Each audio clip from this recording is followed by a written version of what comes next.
ሩታና አብርሽ ለምን ጠፉ? ሰላም ቤተሰብ እንዴት አመሻችሁ? ላይክ ሼር። አይ ቡቻ እውነትም ቡቻ እንደው አሁን ሽጉጥ ይዘህ አሁን እውነተኛ ሽጉጥ ነው። እንደው ስንቱን ሰው ነው እንደ ብሩኬ እንዳላደርግህ አለ። ብሩኬ ምን አድርግኸዋል? ፈስ እንደ እውነቴን ነው የምላችሁ። እንደ አቤላ ምን ያድርጋችሁ? አቤላ ምን ያድርጋችሁ ማለት ነው። እና እነሱ እንደሆነ እየሰሩ ያሉት ድራማ ነው። እና ቡቻ የምትባለው እንደ ጉራህ ራሱ ልክ ነገሩን የሰውየው ጓደኛ አይደለ? በጣም እኮ ነው የምትገርመው። ቤተሰብዬ በሩታ በአብርሃም እየነገዳችሁ ነው፣ ያልሆነውን ሆነ እያላችሁ ነው። መቼ ሲጀመር እውነት ለኦዲየንስ አውርታችሁ ታውቃላችሁ? እናንተ አስመሳዮች፣ አንተስ አዲስ አበባ አልነበርክ?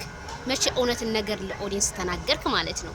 እና በጣም ገራሚ ናቸው ወላሂ። አቤላን ደግሞ አሁን አቤላ በጣም ታዋቂ ሰውን አቤላን በየቤቱ እያዞሩ እና እውነት አውጣ። ምን የተደበቀ ሚስጥር አላችሁ? ሲጀመር ምን የተደበቀ ሚስጥር ካላችሁ እስኪ ሪል ላይፋችሁን እስኪ ንገሩን። የለማ የተደበቀ ነገር የላችሁም። በእኛ በኦዲየንስ ላይ እየቀለዳችሁ እንጂ ምን ሪል ላይፍ አላችሁ? እውነት እንኳን የማታወሩ ቡታጅራ ተሰብስባችሁ ቁርጥ ስጋችሁን ስትበሉ የነበራችሁ ናችሁ። ምን እውነት አላችሁ? ሲጀመር ዝሙትን አንድ ሰው ዝሙትን ሲያስተላልፍ አቁም እኮ ያላላችሁ እኮ ናችሁ።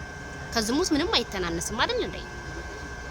ሲቀጥል አብርሃምና ሩታ የጠፉት ቡታጅራ ላይ በነገራችን ላይ ወደ ገጠር ለበዓል የሄዱት አልተመለሱም። ቡታጅራም ውስጥ ያሉት በየቦታው እየሄዱ ካሜራ ቪዲዮ መቅረጽ በአሁን ሰዓት ላይ ብዙም አልቻሉም። ለምን መሰላችሁ? ቡታጅራ ላይ እርስ በራስ ጠብ አለ ብለዋል ማለት ነው። በዛ በረብሻው የተነሳ ከበዓሉ ጀምሮ ብዙም አይደለም ቡታጅራ ፈርተው ነው እንጂ ሰላም ናቸው። ምንም የተፈጠረ ነገር የለም። ነገ ያው እንደምታውቁት ተቀማሞ አስደማሚ ነገር ይመጣላችኋል። ጠብቁ ማለት ነው። መቼም እነሱ ታውቃላችሁ ሲጠፉ መጠርጠር አለባችሁ። ዝም ብለው ጠፉና አብርሃምና ሩታ የጠፉት ሚስጥር አለ? ምንም ሚስጥር የለም። የጠፉት ይሄ ነው የጠፉበት ምክንያት ማለት ነውና ሁሉም ሰላም ነው።